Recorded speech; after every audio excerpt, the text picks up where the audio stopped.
Oke, kalau Bung Usman melihat ini dianggap aturan internalnya TNI, berdasarkan pertimbangannya TNI pun dengan kejaksaan, apa yang bisa dilakukan koalisi masyarakat sipil kalau begitu? Ya, pertama ini bukan kebijakan internal. Kalau misalnya pengerahan personel militer di dalam tangsi-tangsi militer, di dalam lingkungan satuan-satuan teritorial militer, misalnya untuk Angkatan Darat di Kodam, atau misalnya di Korem, di Kodim, Koramil, itu tentu merupakan kebijakan internal. Atau misalnya di lapangan udara, atau di Armada Barat, Armada Timur, dan seterusnya. Tapi kalau sudah masuk ke ranah publik seperti misalnya kejaksaan, maka itu bukan lagi kebijakan internal. Dan karena itu pengerahan personil semacam ini tidak bisa begitu saja dilakukan oleh Panglima. Seharusnya, ya ini dalam undang-undang yang lama, itu persetujuan politik dari Pak Christo, negara. mungkin sedikit Dan itu penegasan saja Pak terkait dengan Maaf, kejadian yang ada terjadi di Garut ini. kesalahan komunikasi Bagaimana tampaknya. kronologi, Sebentar, kita kemudian perbaiki terlebih berapa dahulu. jumlah korban baik Sedang dari diperbaiki, anggota TNI sendiri dan juga warga suaranya. sekitar, kemudian dengan adanya warga Sebelum kita kembali lagi ke Bung Usman dan juga Bung Dave, oke? Sekarang saya kembali lagi, Bung Usman sudah bisa dengar suara saya ya sekarang? sudah. Oke, siap. Silakan dilanjutkan, Mas. Ya, jadi tadi saya katakan ini tidak bisa dilihat sebagai kebijakan internal karena bukan pengerahan personil di lingkungan satuan-satuan teritorial militer, Ya.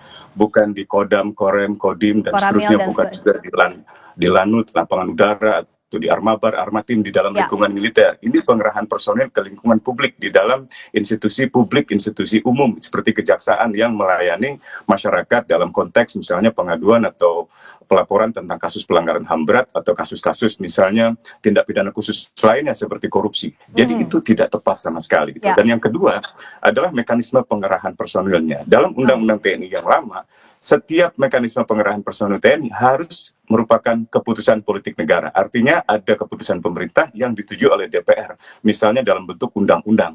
Tetapi dalam undang-undang yang baru memang dimungkinkan lewat peraturan pemerintah, tapi itu tetap akan memerlukan misalnya ketersediaan anggaran, masa waktu operasi atau masa waktu pengerahan personil. Dan itu seharusnya dikonsultasikan kepada DPR.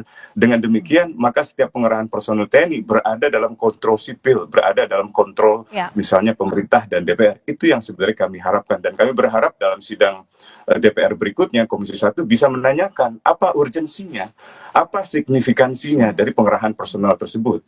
Kalau memang untuk pengamanan Jampitmil, mengapa begitu banyak? Mengapa harus sampai ke Kejaksaan Tinggi? Mengapa harus sampai di seluruh lingkungan Kejaksaan Negeri? Itu artinya di seluruh kabupaten dan kota. Dan itu memperlihatkan Indonesia seperti ada dalam keadaan darurat militer. Ini yang saya kira harus dicegah. Jadi kalau kita mau mengundang kerjasama investasi asing, memastikan bahwa mereka akan mendapatkan layanan birokrasi yang baik, layanan kepastian hukum yang baik, dengan begini justru memunculkan tanda tanya, apakah Indonesia dalam keadaan normal atau dalam keadaan darurat?